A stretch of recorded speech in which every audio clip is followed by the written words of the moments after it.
Trump आणि रशियाचे अध्यक्ष व्लादिमीर पुतीन यांच्यात अमेरिकेतल्या अलास्कामध्ये भेट झाली आहे.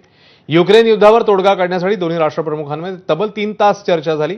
ट्रम्प यांनी युक्रेन युद्ध संपवण्याचा निर्धार केला असला तरी चर्चा मात्र निष्फळ ठरल्याचं समोर येत आहे. बैठकीनंतर दोघांनी फक्त 12 मिनिटात पत्रकार परिषद आटोपती घेतली. दोघांनी पत्रकारांच्या प्रश्नाला कोणतीही उत्तरं दिली नाहीत. चर्चा सकारात्मक झाल्याचं नंतर ट्रम्प यांनी सांगितलं. पुढची बैठक रशियाची राजधानी मॉस्कोमध्ये आयोजित करण्याचं आवाहन पुतीन यांनी ट्रम्प यांना केलंय.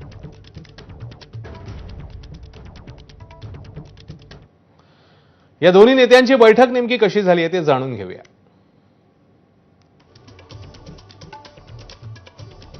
तोडग्यासाठी ट्रम्प उत्साही होते, मात्र चर्चेदरम्यान पुतीन यांचे बिनतोड युक्तिवाद पाहायला मिळाले. ट्रम्प आणि पुतीन यांच्यात 3 तास प्रदीर्घ आणि सांगोपांग चर्चा झाली. चर्चेनंतर 12 मिनिटांची पत्रकार परिषद झाली, पण प्रश्न न घेता निवेदन देऊन ती पत्रकार परिषद संपवण्यात आली. बैठकीपूर्वी थेट धमक्या देणारे ट्रम्प चर्चेनंतर मात्र काहीसे नरमलेले पाहायला मिळाले. ट्रम्प यांचे माजी सल्लागार बोस्टन यांच्या मते ट्रम्प हरले नाहीत, पण पुतीन जिंकले. चर्चा निष्फळ ठरल्यानं भारताची चिंता मात्र वाढली आहे. भारतीय मालावर 27 ऑगस्टपासून 50% कर लागतो का, याची सगळ्यांनाच आता उत्सुकता लागून राहिली आहे.